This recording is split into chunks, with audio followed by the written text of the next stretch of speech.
5 भाव बोलिए।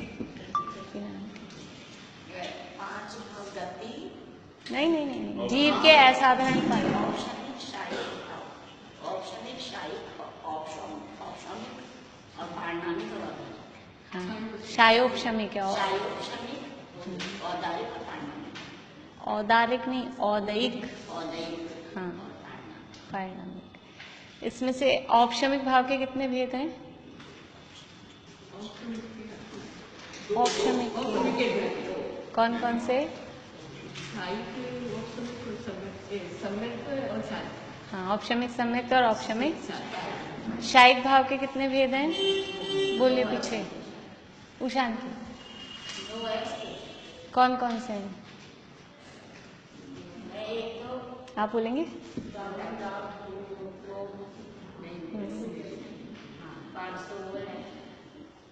और 4 कौन से हैं?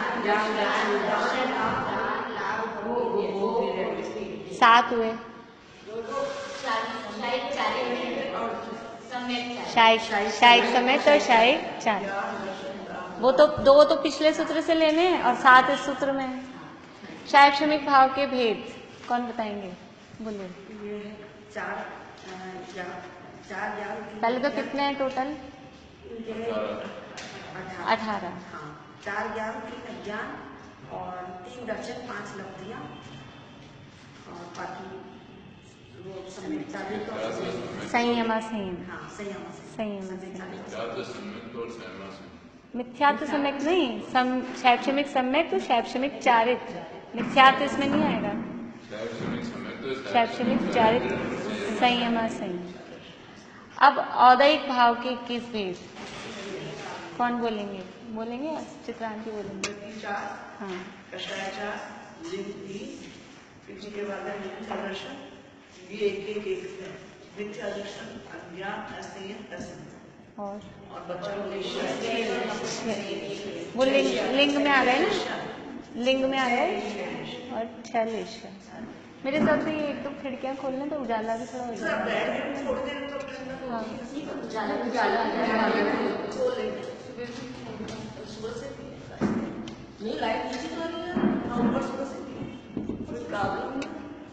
चलिए, अपनी बात हो गई थी गति। गति किसे कहते हैं? बोलेंगे? आप बोलेंगे?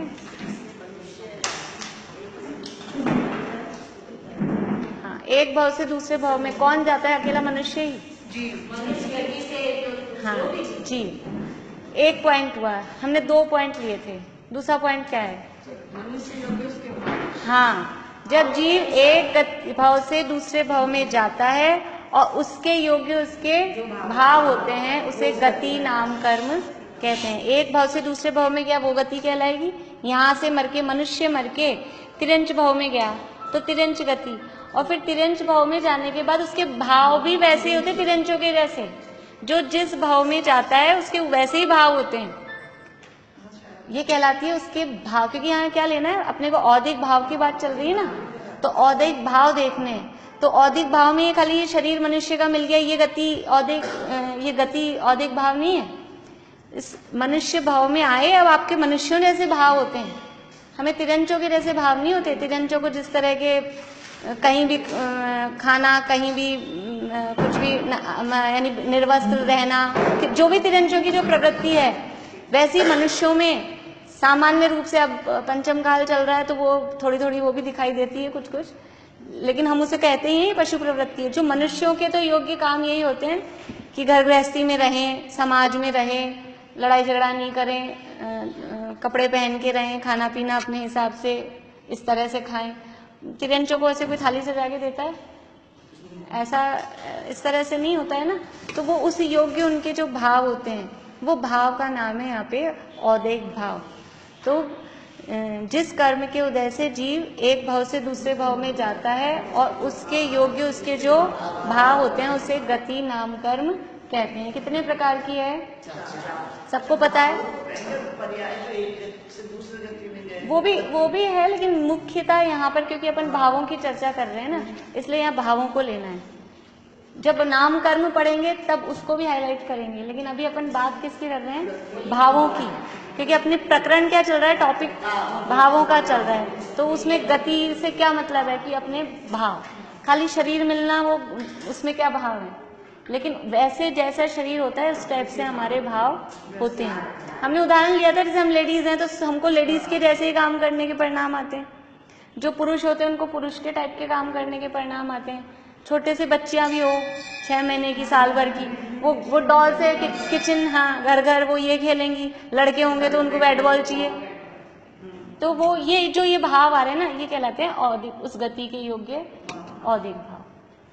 तो गतियां 4 हैं, सबको मालूम है, बोलिए रंजू भाभी। बहुत बढ़िया, इनका क्रम भी यही है वास्तव में, अपन आगे पीछे बोल देते हैं लेकिन ये क्रम है, नरक, तिर्यंच, मनुष्य और देव, ये चारों गतियां। इसके बाद में दूसरा था कषाय। कषाय भी हमने पढ़ लिया था, किसे कहते हैं कषाय, ये तो 4 कषाय हैं, कहते किसे हैं,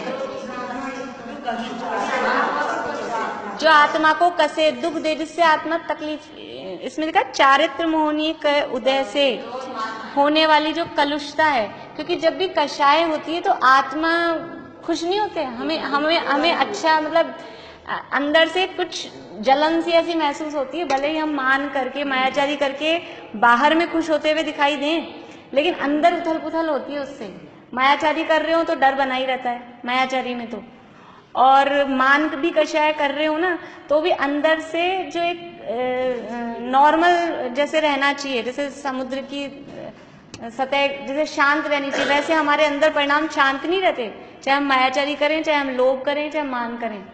क्रोध में तो होता ही होता है, क्रोध में तो सबको दिखता है कि गुस्सा करते ही तो हार्ट बीट्स बढ़ जाती हैं और वो सब हो जाता है, क्रोध में तो दिखता है साफ साफ। लेकिन मान, माया, लोभ में भी नेचुरल नहीं रहता, वो आत्मा को कुछ ना कुछ उसमें एबनॉर्मेलिटी, कसावट, कलुषता उसमें आती ही है। तो जो आत्मा को कषे, और इसमें कर्म कौन सा है कषाय में, चारित्र मोहनीय कर्म के उदय से जो आत्मा में कलुषता उत्पन्न होती है उसका नाम कषाय है। सबको मालूम है 4 हैं, क्रोध, मान, माया और लोभ। हमने उस दिन बात कर ली थी, क्रोध किसे कहते हैं, मान किसे कहते हैं, और ये क्यों उत्पन्न होते हैं, ये बहुत इंपॉर्टेंट बात है। कषाय क्यों उत्पन्न होती है और मिटे कैसे, ये समझना, ये पढ़ने का प्रयोजन है हमारा। कषाय मिटाना प्रयोजन है हमारा, कषायों से जीव दुखी हैं, तो कषाय उत्पन्न क्यों होती है और मिटे कैसे। भले ही यहाँ हमारे इस कोर्स में नहीं है, वो बालबोध में गया, लेकिन ये हर समय ये याद रखने योग्य बात है। क्यों उत्पन्न होती है, कौन बताएंगे, बोलिए। बहुत बढ़िया, बहुत बढ़िया। मिथ्यात्व के कारण जब पर पदार्थ इष्ट अनिष्ट लगते हैं, मिथ्यात्व के कारण ये अच्छा और ये बुरा है। ये अच्छा बुरा कब लगता है कि जब अंदर उल्टी मान्यता पड़ी है, क्योंकि पर पदार्थों में अच्छे बुरे की कल्पना, ये मिथ्यात्व है। अब ये पंखा अच्छा है कि बुरा है, लाइट आना अच्छा है कि बुरा है। अब लाइट नहीं आ रही है तो भी हम ऐसा बैठे हैं, मतलब पंखा होता है, पंखा होता है, जब बिना पंखे के नहीं बैठ सकते।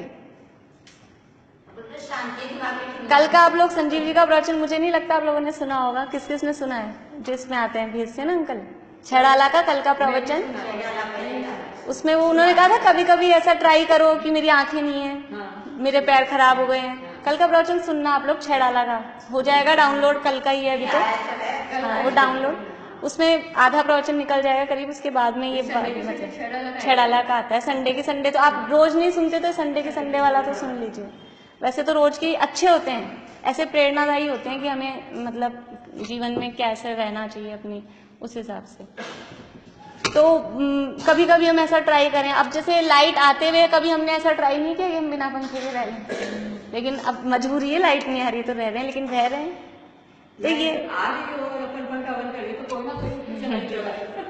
तो ये पर पदार्थों में सुख दुख की जो कल्पना हमारी है ना, इससे पंखे से सुख होता है ये हमने मान रखा है, लेकिन वो सुख दुख अपनी मान्यता से ही है। पंखा नहीं चल रहा है तो भी हम बैठे हैं, पंखा चल रहा होता है तो भी परेशान रहते हैं। इसलिए वास्तव में मिथ्यात्व के कारण जब पर पदार्थ अच्छे या बुरे, इष्ट अनिष्ट अच्छे या बुरे लगते हैं तो कषाएं उत्पन्न होती हैं, और जब तत्व ज्ञान का अभ्यास होता है तो पर पदार्थ इष्ट अनिष्ट भाषित नहीं होते, इष्ट अनिष्ट नहीं लगते, तो कषाएं भी उत्पन्न। गुस्सा क्यों आता है, जो अपने को कोई चीज चाले नहीं, अपने को लगता है कि ये मेरे हिसाब से चलना चाहिए और वो मेरे हिसाब से नहीं चलता है, तो ये तो हमारे मिथ्यात्व है ना, कि हम पर पदार्थ को अपने हिसाब से चलाना चाहते हैं, ये तो मिथ्यात्व है। अब मिथ्यात्व के कारण वो हमारे हिसाब से नहीं चलता है तो प्रतिकूल लगता है, अनिष्ट लगता है, तो गुस्सा आता है। मान क्यों होता है कि जब वो हमारे हिसाब से चलते हैं तो हमको लगता है कि मेरे हिसाब मैं चला रहा हूँ, तो मान हो जाता है। वो भी तो विपरीत मान्यता है, वो हमारे हिसाब से नहीं चल रहा। जब हम स्विच ऑन करते हैं वो चल जाता है तो हम सोचते हैं हम चला रहे हैं, अब स्विच ऑन करते हैं हम नहीं चल रहा, तो गुस्सा आता है क्यों नहीं चल रहा। तो ये मिथ्यात्व है, ये उल्टी मान्यता है। इसी तरह से मायाचारी में भी, लोभ में भी, तो ये हमें कषाएं उत्पन्न होती हैं। ये कषाएं औदिक भाव है। कर्म, औदिक भाव का मतलब क्या है? कर्म के उदय से होने वाले जीव के परिणाम है। जीव का स्वभाव नहीं है, ये जीव का स्वभाव नहीं है, पर इधर ये कर्म का उदय, क्रोध नामक कर्म का उदय, और इधर क्रोध नामक भाव, मान का भाव हुआ, इधर मान रूपी कर्म का उदय। कर्म का नाम भी मान है, जीव के भाव का नाम भी मान है। हाँ, चारित्र कषाय औदिक भाव, जैसे आपने औदिक पहले लिखा है ना, इसको औदिक नरक गति अजीब सा लगता है, नरक गति औदिक भाव, ऐसे बाद में वैसे सही है, बोलने वो कोई बात नहीं, लेकिन बोलने में वो ज्यादा सही लगता है। हाँ, नरक गति औदिक, क्रोध औदिक भाव, क्रोध कषाय औदिक भाव। इसके बाद में लिंग की बात भी अपनी थोड़ी बहुत हुई थी कि लिंग मतलब है वेद। यहाँ वेद का मतलब है भाव की बात चल रही है, तो शरीर के आकार प्रकार का नाम यहाँ लिंग नहीं है। यहाँ लिंग का मतलब भी भाव ही है कि स्त्री वेद या स्त्रीलिंग, पुरुष लिंग और नपुंसक लिंग। तो उसकी परिभाषा दी है यहाँ पर कि स्त्री वेद के उदय से होने वाली पुरुषाभिलाषा रूप भाव, यानी और सरल शब्दों में इसे कहते हैं स्त्री के साथ रमण करने रूप भाव, वो है पुरुष वेद। पुरुष के साथ रमण करने रूप भाव, वो है स्त्री वेद। और स्त्री और पुरुष दोनों के साथ रमण करने रूप भाव, वो कहलाता है नपुंसक वेद। तो ये अंदर का भाव, यहाँ पे भी जैसे हमने गति में शारीरिक रचना को या आकार प्रकार को गति नहीं लिया, उसमें भाव लिया है, वैसे ही यहाँ पर भी ये भाव को वेद के अंतर्गत लिया गया। ये भी औदिक भाव है। किसके किस तरह के परिणाम हो रहे हैं? ये कर्म के उदय से, जिस भाव का वेद का उदय है वैसे जीव के परिणाम होते हैं, या कहें जैसे जीव के परिणाम होते हैं वैसा वो कर्म का उदय उस समय होता है। कर्म का उदय होता है दोनों तरफ से। हाँ, इसको लिखेंगे चारित्र। ये लिंग या वेद कौन से कर्म में आएगा? चारित्र मोहनीय। तो चारित्र मोहनीय वेद नामक नौकषाय कर्म के उदय से, और उसमें भी अलग अलग नाम लिख के लिखेंगे ना, पुरुष वेद नौकषाय कर्म के उदय से पुरुष वेद औदिक भाव, स्त्री वेद नौकषाय कर्म के उदय से स्त्री वेद औदिक भाव, और नपुंसक वेद औदिक भाव, नपुंसक वेद नौकषाय कर्म के उदय से नपुंसक वेद औदिक भाव। अभी मैं देखती हूँ, वो तो शांति से देखना पड़ेगा मुझे, अभी बाद में देखूंगी। अब अपनी बात चलनी है यहाँ पे मिथ्या दर्शन। मिथ्या दर्शन किसे कहते हैं? मिथ्या दर्शन का मतलब क्या है? दर्शन का मतलब क्या है? मिथ्या यानी झूठा, गलत, और दर्शन मतलब श्रद्धा। बहुत बढ़िया। सामान्य अवलोकन नहीं, यहाँ पर दर्शन का अर्थ सामान्य अवलोकन नहीं, यहाँ दर्शन का अर्थ श्रद्धा है। दर्शन का अर्थ सामान्य अवलोकन, वहां पे वो जो पिछले 3 दर्शन थे वहां सामान्य अवलोकन है। शैक्षणिक भाव में 3 दर्शन थे ना, चक्षु चक्षु अवधि, और यहाँ है मिथ्या दर्शन। मिथ्या दर्शन सम्यक दर्शन में दर्शन शब्द श्रद्धा का सूचक है, देखने वाले सामान्य अवलोकन वाले दर्शन का नहीं। तो मिथ्या दर्शन का मतलब है हमारी विपरीत मान्यता, विपरीत श्रद्धा। तो कैसी विपरीत मान्यता? देखिए, ये पेज नंबर 98 पे लास्ट लाइन है। दर्शन मोह के उदय से, देखिए सब में उदय से आ रहा है क्योंकि औदिक भाव है, इसलिए उदय से। दर्शन मोह के उदय से तत्वार्थ में अरुचि या अश्रद्धान रूप भाव वो मिथ्यात्व कहलाता है। तत्वार्थ में अरुचि, हमने सम्यक दर्शन की परिभाषा पढ़ी है पिछले अध्याय में। बोलिए, कौन बोलेंगे सूत्र? सम्यक दर्शन किसे कहते हैं? बोलिए अंकल। सम्यक दर्शन सूत्र, दूसरा सूत्र है, पहले अध्याय का दूसरा सूत्र। ये तो पहला है। तत्वार्थ श्रद्धानम सम्यक दर्शनम।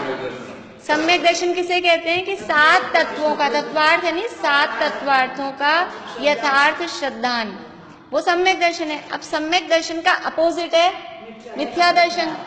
सम्यक दर्शन का अपोजिट है ना, तो अब इसकी डेफिनेशन क्या बनेगी मिथ्या?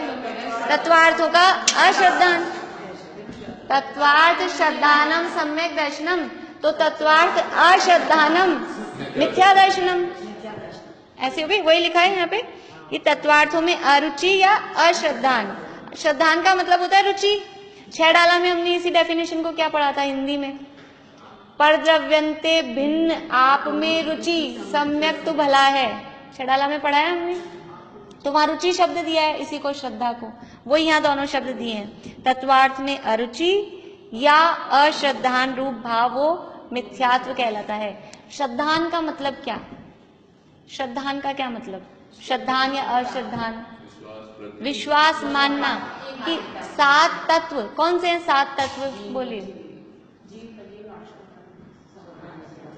संवर, निद्रा और मोक्ष, ये 7 तत्व हैं। बोलिए, आप बोलिए। ये 7 तत्व हैं। इन 7 तत्वों का जैसा स्वरूप है उन्हें वैसा ही जानना, वैसा ही मानना, उसका नाम है श्रद्धान। और वैसा नहीं जानना, उल्टा गलत कुछ भी मानना, उसका नाम है अश्रद्धान। और हमने इसके संबंध में क्या पढ़ा था? श्रद्धान का मतलब जीव अजीव जैसे हैं, आश्रव बंध जैसे हैं, जान लिया। आश्रव किसे कहते हैं? बोलिए सरोजांटी, आश्रव किसे कहते हैं? कर्मों के आना, यानी मोह राग द्वेष भाव को आश्रव कहते हैं। तो कर्मों के आने को आश्रव कहते हैं। हमने जान लिया, अब हो गया हमें सम्यक दर्शन। हो गया क्या? जान लिया ना, 7 को जान लिया, 7 की परिभाषा हमने जान लिया, एग्जाम दे दिया और अभी भी याद है। हाँ, तो उनको क्या मानना कि उसमें क्या तो छोड़ने योग्य है, क्या ग्रहण करने योग्य। कि जीव तो मैं स्वयं हूँ, मुझे अपना आश्रय लेना है। अजीव ये सारे शरीर आदि पर पदार्थ हैं, ये हैं।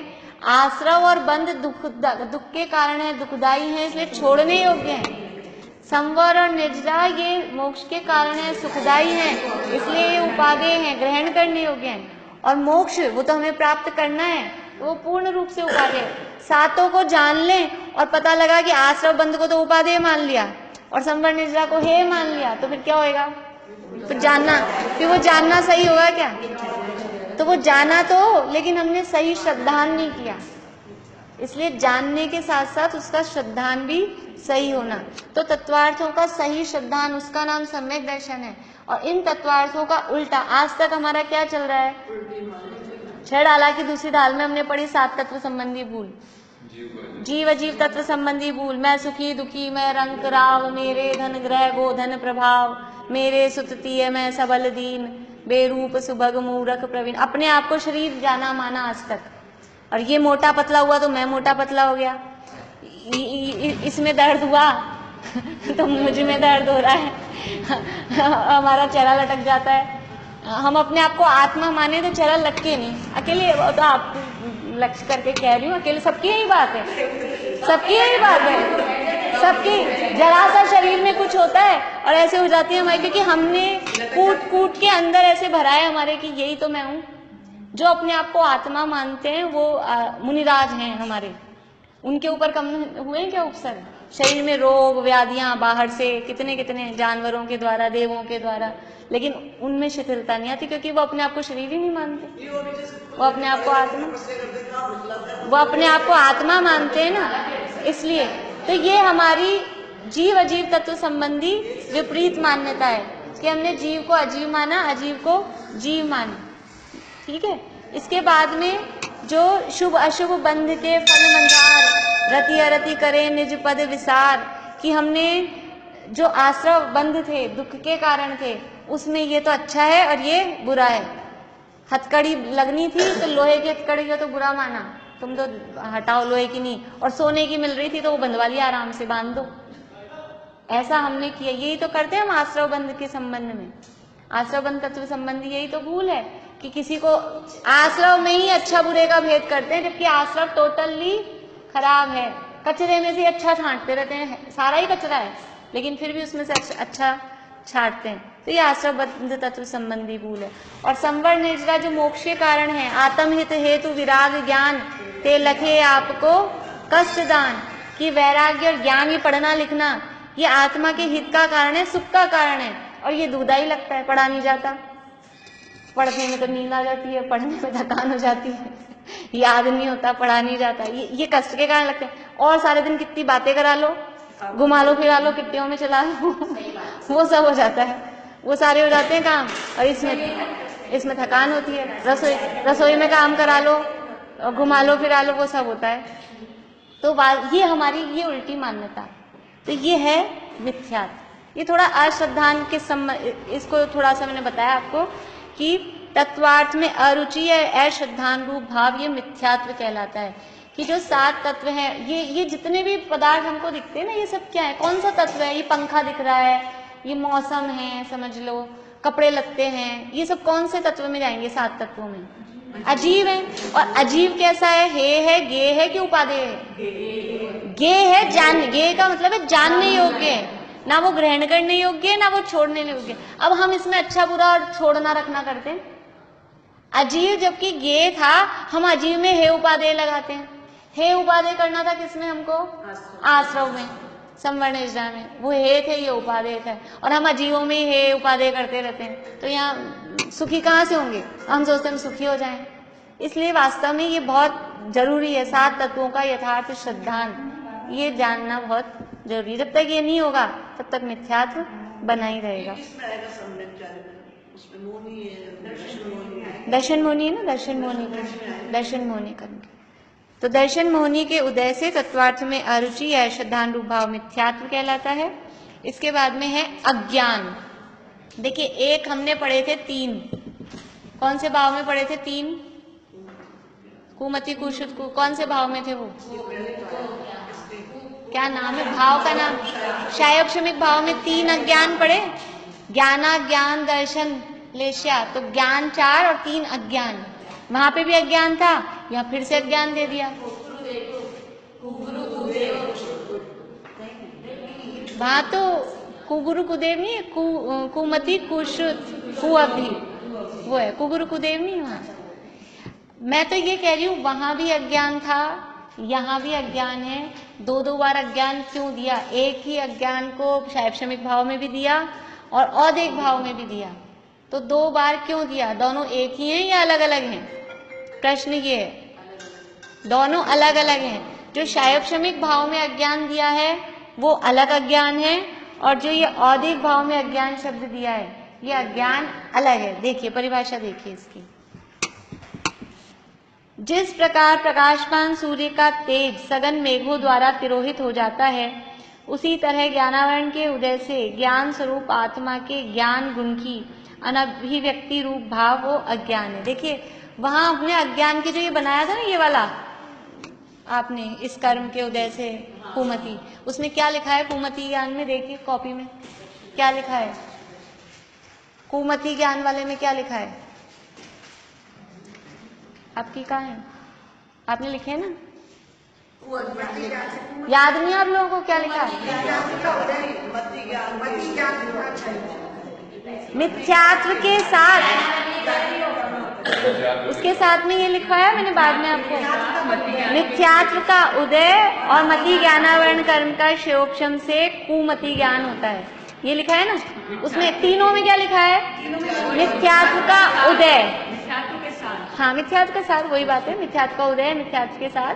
तो मिथ्यात्व के साथ हो रहा है ना वो, उस कुमति या उस अज्ञान में क्या चीज आ रही है? मिथ्यात्व साथ में है।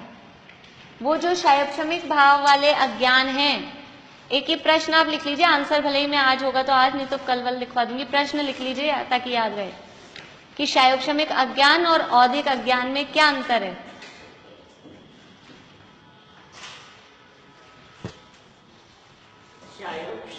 अज्ञान, हाँ उसको बोलेंगे शायोक्षमिक अज्ञान। वो जो तीनों है, कुमति कुश्रुत कुअवधि अज्ञान, ब्रैकेट में कुमति कुश्रुत कुअवधि भी कर लीजिए, आप लोगों को ख्याल में रहे जिससे। शायोक्षमिक अज्ञान के ब्रैकेट में कुमति कुश्रुत कुअवधि।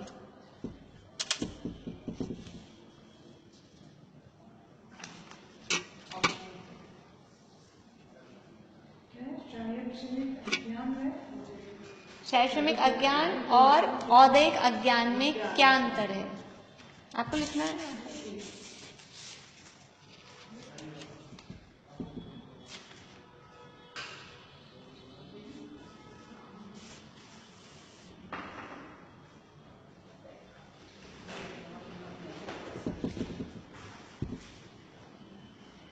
अभी अपन समझ लेते हैं आंसर, फिर लैंग्वेज बना के लिख लेंगे बाद में भले ही। देखिए वहां पर भी अज्ञान है, यहाँ पर भी अज्ञान है, दोनों अज्ञान में अंतर है। ये बात तो मतलब निष्कर्ष है अपना, आंसर तो ये है कि दोनों अज्ञान सेम नहीं है। वहां पे जो अज्ञान है वो अज्ञान है मिथ्यात्व के साथ वाला, कु लग रहा है ना उसमें, कुमति, कुश्रुत, कुअवधि। तो वो अज्ञान कौन सा है, मिथ्यात्व के साथ जो ज्ञान है, मतिश्रुत अवधि ज्ञान, वो है शैक्षणिक अज्ञान। और ये जो अज्ञान है, ये अज्ञान क्या है, ज्ञानावरण के उदय से, कि ज्ञानावरण कर्म का जितना उदय है उसमें तो क्या था, हमारे मिथ्यात्व का तो उदय था और क्षयोक्षम था मतिश्रुत अवधि, तीनों में अलग अलग। मति ज्ञान का क्षयोक्षम है तो कुमति, मिथ्यात्व का साथ, फिर शुद्ध ज्ञान का क्षयोक्षम है तो कुश्रुत, और मिथ्यात्व के साथ जिन लोगों ने लिख लिए हैं उनको तो समझ में आ रही है मैं जो बोल रही हूँ, और जिन्होंने नहीं लिखे उनके चेहरे साफ साफ से दिख रहे हैं मुझे। इस कॉपी में तो सबको लिखने को बोला था, इसीलिए मैंने कि आपको समझ में आए बात। जिन्होंने लिखा हुआ है उनको समझ में आ रही है ना। क्या है उसमें, मिथ्यात्व का उदय है और मति ज्ञानावरण कर्म का क्षयोक्षम है, तो वो कुमति ज्ञान। मिथ्यात्व का उदय, शुद्ध ज्ञानावरण कर्म का क्षयोक्षम, कुशुद्ध ज्ञान। मिथ्यात्व का उदय, अवधि ज्ञानावरण कर्म का क्षयोक्षम, कुअवधि ज्ञान। ठीक है, ये मिथ्यात्व का उदय तीनों में कॉमन है। और इधर क्या है, क्षयोक्षम चल रहा है। उदय किसका है, मिथ्यात्व का, मिथ्यात्व का साथ में उदय चल रहा है, तो वो है क्षयोक्षमिक अज्ञान, मिथ्यात्व के उदय के कारण। और यहाँ पर क्या है, यहाँ ज्ञानावरण के उदय से जो अज्ञान हो रहा है, यहाँ मिथ्यात्व का उदय नहीं है, यहाँ उदय किसका है, ज्ञानावरण का। अब देखिए, अभी हमारे मिथ्यात्व का उदय है, मिथ्यात्व का उदय है हमारे, और मति ज्ञानावरण कर्म का क्षयोक्षम है, शुद्ध ज्ञानावरण कर्म का क्षयोक्षम है, तो हमारे कुमति और कुशुद्ध ज्ञान है। लेकिन जितना ये ज्ञानावरण कर्म का जितना क्षयोक्षम है उतना तो ज्ञान प्रकट है, और जितना ज्ञानावरण कर्म का क्षयोक्षम नहीं है उतना क्या है, ज्ञानावरण कर्म का उदय है। समझ में आ रही बात। देखिए जितना ये जो उदाहरण दिया ना, प्रकाशमान सूर्य का तेज मेघों द्वारा, आकाश में सूर्य है, सूरज के आगे बादल आ गए, बादल आ गए तो भी कुछ तो आता है ना प्रकाश, बिल्कुल रात की जैसा अंधकार थोड़ी ना होता है। तो वो जितना हमको उजाला आ रहा है वो तो उस सूर्य का प्रकाश का क्षयोक्षम है, जितना आ रहा है उजाला। और जितना उजाला नहीं आ रहा है, जैसा ब्राइट मतलब धूप वाले दिन में होना चाहिए उजाला, वैसा नहीं है, उतना उस बादल का उदय है। जितना बादल का उदय है उतना प्रकाश नहीं दिख रहा, लेकिन जितना उस बादल का क्षयोक्षम है, मतलब बादल समझ लीजिए डार्क ब्लैक नहीं है, लाइट कलर के हैं, तो उजाला थोड़ा आता है। और ज्यादा काले बादल आ जाते हैं तो ज्यादा अंधेरा सा, जैसे कल हुआ था ना, 1 मिनट में धूप आ रही थी, 1 मिनट में एकदम वापस ऐसे काला हो रहा था। तो ऐसा, तो जितना हमारे को प्रकाश आ रहा है उतना तो कहलाता है क्षयोक्षम है, और जितना प्रकाश नहीं आ रहा है उतना कहलाता है उदय। अभी भी समझ में आया कि नहीं आया, सबके मालूम नहीं, किस किस को आ गया, एक भी हाथ ऊपर नहीं कुछ। देखो जैसे मैंने पहले भी आपको, जैसे ये है कपड़ा है, इस कपड़े को इस पे डाला भी तो मोटा है, तो ये बिल्कुल भी मोबाइल नहीं दिख रहा है। अभी मान लो पतला वाला अपन हैंकी लें, हाँ अब ये पतली है, तो ये बिल्कुल जैसे ऐसे दिखना चाहिए वैसा नहीं दिख रहा है, लेकिन फिर भी दिख रहा है।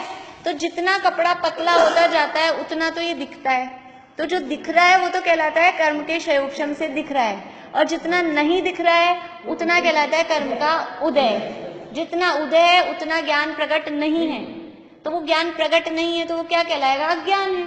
जैसे कि अब कुछ उदाहरण देखते हैं अपन, कि हमें अभी वही अपना पुराना उदाहरण है कि हमें मराठी का ज्ञान, कन्नड़ का ज्ञान नहीं है, वो अपन पहले दूसरे उसमें लिए थे, अभी इसमें भी इसको लगा सकते हैं अपन। हमें कन्नड़ का ज्ञान किसको है, यहाँ पर किसी को भी नहीं है, तो कन्नड़ संबंधी क्षयोक्षम हमारे नहीं है। कन्नड़ ज्ञानावरण कर्म का पूरा क्या चल रहा है? उदय। कन्नड़ संबंधी ज्ञान का उदय है, तो वो कन्नड़ का जो अज्ञान है, हमें कन्नड़ का ज्ञान नहीं है, इसका मतलब क्या? कन्नड़ संबंधी अज्ञान है। तो कन्नड़ का अज्ञान है वो ज्ञानावरण कर्म, मति ज्ञान, कन्नड़ मति ज्ञानावरण कर्म का उदय, क्षयोक्षम नहीं है, उदय। और हमें हिंदी का ज्ञान है, हिंदी का ज्ञान है, लेकिन हिंदी का भी हम ऐसे नहीं कह सकते ठोक के कि हिंदी का एक एक चीज हमको आती हो, ऐसा नहीं। हिंदी में बहुत सी चीजें, हिंदी में भी अब जैसे ऐसे शब्द आ जाते हैं कठिन, हिंदी में भी तो ही नहीं आ पाते हमें। तो हिंदी का क्या है? हमें हिंदी मति ज्ञानावरण कर्म का क्षयोक्षम है, तो उसका कुछ ज्ञान है। लेकिन कन्नड़ संबंधी मति ज्ञानावरण कर्म का क्या है? उदय। तो कन्नड़ संबंधी क्या है? अज्ञान। तो यहाँ कह रहे हैं, देखिए फिर से, जिस प्रकार प्रकाशमान सूर्य का तेज सघन मेघों द्वारा तिरोहित हो जाता है, उसी तरह ज्ञानावरण के उदय से ज्ञान स्वरूप आत्मा के ज्ञान गुण की अनभिव्यक्ति रूप यानी अभिव्यक्त नहीं हो पा रहा, एक्सप्रेस नहीं हो पा रहा, प्रकट नहीं हो पा रहा। अनभिव्यक्ति मतलब वो प्रकट नहीं हो पा रहा। तो आत्मा के ज्ञान गुण की अनभिव्यक्ति अप्रकटता रूप जो भाव है, उसका नाम अज्ञान है। मतलब कि आप देखिए कि ये जो कुमति, कुश्रुत और कुअवधि ज्ञान है, ये मिथ्या दृष्टि को होते हैं या सम्यक दृष्टि को? मिथ्या दृष्टि को होते हैं, मिथ्यात्व के साथ है। और सम्यक दृष्टि को जो ज्ञान है, सम्यक दृष्टि को कौन से ज्ञान होंगे? मति, चार जो है ना, मति श्रुत अवधि मनोपर है, वो अपने अपनी योग्यता से वो सम्यक दृष्टि को होंगे। तो सम्यक दृष्टि, जैसे हमारे में से कोई सम्यक दृष्टि हो, चौथे गुण स्थान में होते हैं सम्यक दृष्टि, हम जैसे होते हैं। आप समझ लीजिए भरत चक्रवर्ती सम्यक दृष्टि, सबको बात पता है, भरत चक्रवर्ती सम्यक दृष्टि हैं। तो भरत जी अभी घर गृहस्थी में रह रहे हैं, महल में रह रहे हैं, और समझ लीजिए उनका कोई चौकीदार है, वो मिथ्या दृष्टि है। तो उसको जो ज्ञान, वो भी आदमी मनुष्य है और ये भी मनुष्य है, तो दोनों का ज्ञान करीब करीब, मतलब वैसे ज्ञान में फर्क है, लेकिन मनुष्य जितना ज्ञान उसको भी है और इनको भी है। तो भरत जी को पूरा ज्ञान, केवल ज्ञान तो नहीं है ना, इसको भी केवल ज्ञान नहीं है, चौकीदार को भी, और भरत जी को भी केवल ज्ञान नहीं है। तो भरत जी को जो केवल ज्ञान नहीं है, जितना ज्ञान है उसको तो कहा ज्ञान, और जितना ज्ञान नहीं है, द्वादशांक का ज्ञान नहीं है, उसको क्या कहेंगे? अज्ञानी कहेंगे ना। हाँ, तो वो कौन सा उदय है? वो ज्ञानावरण कर्म के उदय से इनके औदेयिक अज्ञान। वो कौन सा अज्ञान होगा उनका? क्षयोक्षमिक अज्ञान नहीं है, औदेयिक अज्ञान। और जो मिथ्या दृष्टि है, वो चौकीदार, उसको जो अज्ञान है उसको क्षयोक्षमिक अज्ञान। अभी समझ में आ गया? सम्यक दृष्टि के अज्ञान को औदेयिक अज्ञान कहेंगे, मिथ्या दृष्टि के अज्ञान को क्षयोक्षमिक अज्ञान। मिथ्यात्व के साथ जो ज्ञानावरण कर्म का उदय क्षयोक्षम जितना है, मिथ्यात्व के साथ जो है वो कहलाएगा क्षयोक्षमिक अज्ञान। और जो ज्ञानावरण कर्म के उदय से अज्ञान चल रहा है, ये अज्ञान चलता है 12वें गुण स्थान तक। जब तक केवल ज्ञान नहीं हुआ तब तक आपके ज्ञान में कमी है। परिपूर्ण ज्ञान जब तक नहीं है, जो टॉप लेवल है ज्ञान का, उससे नीचे तक आपका ज्ञान क्या कहलाएगा? अज्ञान है। अज्ञान का मतलब देखिए, अज्ञान के अशब्द एक तो यूज होता है विपरीतता के अर्थ में, यानी विपरीत। अज्ञान मतलब ज्ञान नहीं है। एक होता है अल्पता के अर्थ में, अज्ञान को भी अल्प, हम तो अज्ञानी है ऐसा बोलते हैं, तो हम अज्ञानी, इसका मतलब हमारे में ज्ञान ही नहीं है, ऐसा थोड़ी ना, कम ज्ञान। और एक अज्ञान होता है ज्ञान नहीं, ये भी अज्ञानी है। ये जो ये मोबाइल है, ये मोबाइल अज्ञानी है कि ज्ञानी है? इसमें अज्ञान वर्ड में अ किस अर्थ में आ रहा है? ये ज्ञान से अलग, मतलब ज्ञान से एकदम ही रहित है वो अज्ञान। और एक हम अज्ञानी है, अल्पज्ञानी। अल्पज्ञानी तो अभी सोचिए हम मिथ्यादृष्टि हैं तो हम अज्ञानी हैं, तो हमारा ज्ञान कैसा है? विपरीत। और एक सम्यक दृष्टि भी अज्ञानी मुनिराज हैं, वो केवल ज्ञानी है कि अज्ञानी है? केवल ज्ञान के सामने, केवल ज्ञान के सामने मुनिराज अज्ञानी, मतलब अल्पज्ञानी। वहां अज्ञानी मुनिराज को, अज्ञानी का मतलब ऐसा नहीं तुच्छ, अल्पज्ञानी है। तो जब तक 12वें गुण स्थान तक भी केवल ज्ञान, केवल ज्ञान कौन से गुण स्थान में होता है? 13वें में। तो 12वें गुण स्थान तक भी ये औदेयिक अज्ञान चलता है। ठीक है, तो औदेयिक अज्ञान मतलब सम्यक दृष्टियों को भी होता है, क्षयोक्षमिक अज्ञान मिथ्या दृष्टियों को होता है। इसमें अंतर मैं लिख लूंगी तो फिर आपको लिखाऊंगी, आप लोग और सोच के आना खुद। तो तीन गुणस्थान तक ही रहेगा। हाँ बिल्कुल, औदिक अज्ञान शैक्षणिक अज्ञान 3 गुणस्थान तक ही रहेगा और औदिक अज्ञान 12 गुणस्थान तक रहेगा। आप लोग सोच के आना, लिख के ले आना रफ में, तो अपन यहाँ डिस्कस करेंगे कल और फिर कल लिख लेंगे अपन इनमें अंतर। चलिए इतना ही लेते हैं, आगे फिर कर लेंगे इस समय।